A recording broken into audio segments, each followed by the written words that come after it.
نبی اکرم نور مجسم شفیع معظم صلی اللہ علیہ وسلم نے دختران اسلام کے لیے نظام حیات میں جو طریقہ کار وضع کیا اور اس پر بیعت لی، آج اس کو اجاگر کر کے ہمیں اپنے تہذیب و تمدن کا ایک جائزہ لینا چاہیے کہ کہاں قرآن و سنت کی تعلیمات ہیں اور کتنی دور آج ہمارے معاملات ہیں۔ ہمارے آقا صلی اللہ علیہ وسلم فرماتے ہیں اذا استعطرت المرأۃ، جب عورت خوشبو لگائے، فمرت علی القوم لیجدوا ریحها، خوشبو لگانے کے بعد وہ کچھ لوگوں کے پاس سے اس ارادے سے گزری کہ انہیں اس کی خوشبو پہنچے، اگرچہ اس کا چہرہ ڈھانپا ہوا ہے، وہ مکمل باپردہ ہے اور اس کا لباس شریعت کے مطابق ہے، لیکن ایک ہلکا سا سبب اس کی طرف متوجہ ہونے کا اس میں پایا جا رہا ہے۔ اس نے خوشبو اس نیت سے لگائی ہے کہ میں جب گزروں تو جو لوگ بیٹھے ہوئے ہیں وہ میری طرف متوجہ ہوں۔ تو ہمارے آقا صلی اللہ علیہ وسلم نے اس سلسلہ میں اس کی شدید مذمت کرتے ہوئے اس پر لفظ زانیہ کا استعمال فرمایا۔ کل عین زانیۃ، مرد کی آنکھ جو برے ارادے سے غیر محرم کی طرف اٹھے وہ بدکار آنکھ ہے۔ وکل امرأۃ اذا استعطرت فمرت بمجلس فہی کذا، اور جس عورت نے خوشبو لگائی اور پھر وہ لوگوں کے پاس سے گزری، اس پر اتنی وعید ہے کہ اس عورت پر فہیہ قضا کہہ کر رسول پاک صلی اللہ علیہ وسلم نے اس کو بدکار قرار دیا کہ اس کے اتنے سے عمل سے معاشرے میں گندگی پھیلے گی۔ نبی اکرم نور مجسم شفیع معظم صلی اللہ علیہ وسلم نے دوسرے مقام پر اس سے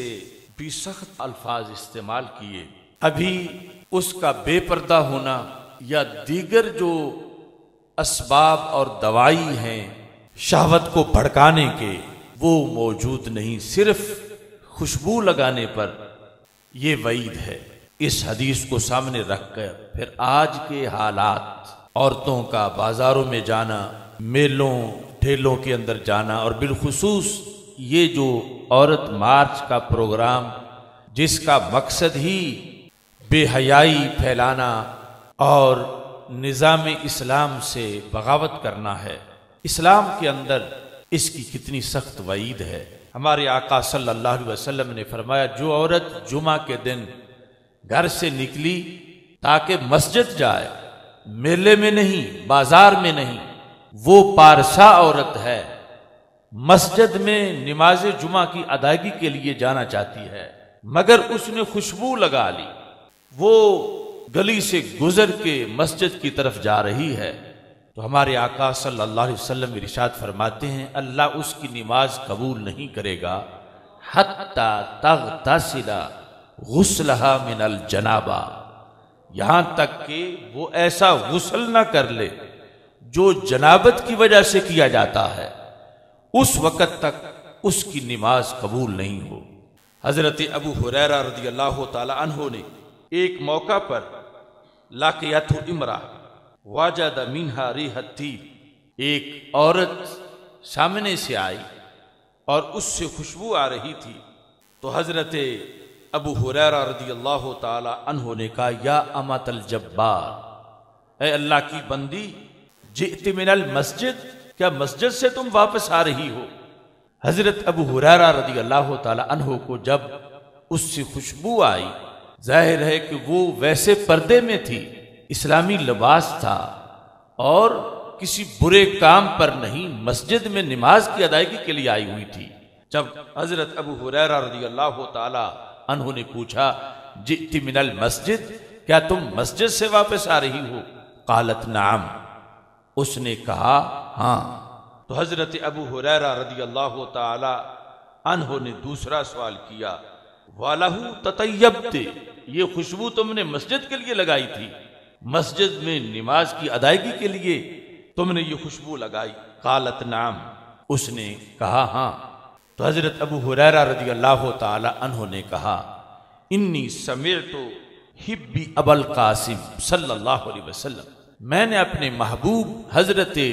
محمد مصطفیٰ صلی اللہ علیہ وسلم سے سنا ہے لا تقبل صلاة لامرأة تطیبت لهذا المسجد حتى ترجع فتغتسل غسلها من الجنابہ۔ میں نے رسول پاک صلی اللہ علیہ وسلم سے یہ سنا ہے کہ اللہ اس عورت کی نماز کو قبول نہیں فرماتا کہ جس نے مسجد آنے کے لیے خوشبو لگائی یہاں تک کہ وہ واپس گھر جائے اور غسل کرے، جو کہ غسل فرض ہو جانے کی شکل میں مکمل غسل کیا جاتا ہے، ایسا غسل کر کے آئے گی تو پھر اس کی نماز قبول ہوگی، ورنہ اس کی نماز قبول نہیں۔